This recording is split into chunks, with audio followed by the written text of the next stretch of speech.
ಒಂದು ನಿಮಿಷದಲ್ಲಿ ನಾವು ಯಾರನ್ನಾದರೂ ವಶೀಕರಣ ಮಾಡ್ಕೊಳ್ಬಹುದು ಅನ್ನುವಂಥದ್ದನ್ನ ತಿಳಿಸ್ಕೊಡ್ತೀನಿ. ಸ್ತ್ರೀ ಇರಲಿ, ಪುರುಷರಿರಲಿ, ಯಾರೇ ಇರಲಿ, ನಿಮ್ಮಿಂದ ದೂರ ಆಗಿರುವಂಥವರನ್ನ ನಾವು ಈ ಒಂದು ಸರಳವಾದ ವಿಧಾನದಿಂದ ವಶ ಮಾಡ್ಕೊಳ್ಬಹುದು. ಈ ಒಂದು ವಿಧಾನವನ್ನ ನೀವು ಶುಕ್ರವಾರ ಮತ್ತು ಭಾನುವಾರದಂದು ಮಾಡಿ.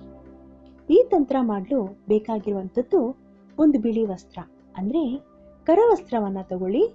ಅದರ ಜೊತೆ ಒಂದು ಕೆಂಪು ಪೆನ್ನನ್ನ ತಗೊಳ್ಳಿ. ಆ ಕರವಸ್ತ್ರದ ಮೇಲೆ ಆ ಕೆಂಪು ಪೆನ್ನಿನಿಂದ ನಿಮ್ಮ ಹೆಸರು, ನಿಮ್ಮಿಂದ ಯಾರು ದೂರ ಆಗಿದ್ದಾರೆ ಅಥವಾ ನೀವು ಇಷ್ಟಪಟ್ಟಂತವರ ಹೆಸರನ್ನ ಆ ಕರವಸ್ತ್ರದ ಮೇಲೆ ಬರೀರಿ. ಬರೆದ ನಂತರ ಈ ಒಂದು ಸುಲಭವಾದ ಮಂತ್ರವನ್ನ ಆ ಹೆಸರಿನ ಕೆಳಭಾಗದಲ್ಲಿ ಬರೀರಿ. ಹಾಗಾದ್ರೆ ಬನ್ನಿ, ಆ ಮಂತ್ರ ಯಾವುದು ಅನ್ನೋದನ್ನ ನಾನು ಸುಲಭವಾಗಿ ನಿಮ್ಗೆ ಹೇಳ್ಕೊಡ್ತೀನಿ.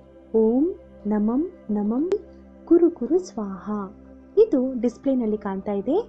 ಈ ಮಂತ್ರವನ್ನ ಆ ಕರವಸ್ತ್ರದ ಮೇಲೆ ಬರೆದು ಒಂದು ದಿನ ರಾತ್ರಿ ಪೂರ್ತಿ ನಿಮ್ಮ ತಲೆ ದಿಂಬಿನ ಕೆಳಗಿನ ಭಾಗದಲ್ಲಿ ಆ ಕರವಸ್ತ್ರವನ್ನ ಇಟ್ಕೊಳ್ಳೋಕ್ಕಿಂತ ಮೊದಲು, ಮಲಗುವುದಕ್ಕಿಂತ ಮೊದಲು ನೀವು ಹೇಳಿರುವ ಈ ಮಂತ್ರದ ಜೊತೆ ನೀವು ಇಷ್ಟಪಟ್ಟಂತವರ ಅಥವಾ ನಿಮ್ಮಿಂದ ದೂರ ಆಗಿರುವವರನ್ನ ನಿಮ್ಮ ಮನಸ್ಸಲ್ಲಿ ನೆನೆಸ್ಕೊಳ್ಳಿ.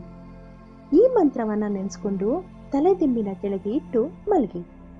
ಬೆಳಿಗ್ಗೆ ಎದ್ದ ಕೂಡಲೇ ಆ ಒಂದು ಕರವಸ್ತ್ರವನ್ನ ನೀವು ಹೋಗಿ ಒಂದು ಸ್ಮಶಾನದ ಜಾಗದಲ್ಲಿ ಸ್ವಲ್ಪ ಮಣ್ಣು ತೆಗೆದು ಅದನ್ನ ಹೂದ್ಬಿಟ್ಟು ಬನ್ನಿ. ನೀವು ಇಷ್ಟಪಟ್ಟಂತವರು, ನಿಮ್ಮಿಂದ ದೂರವಾದವರು ನಿಮ್ಮ ಹತ್ತಿರ ಹೇಗೆ ಸೆಳೆತ ಆಗ್ತಾರೆ ಅಂತ ಗಮನಿಸಿ.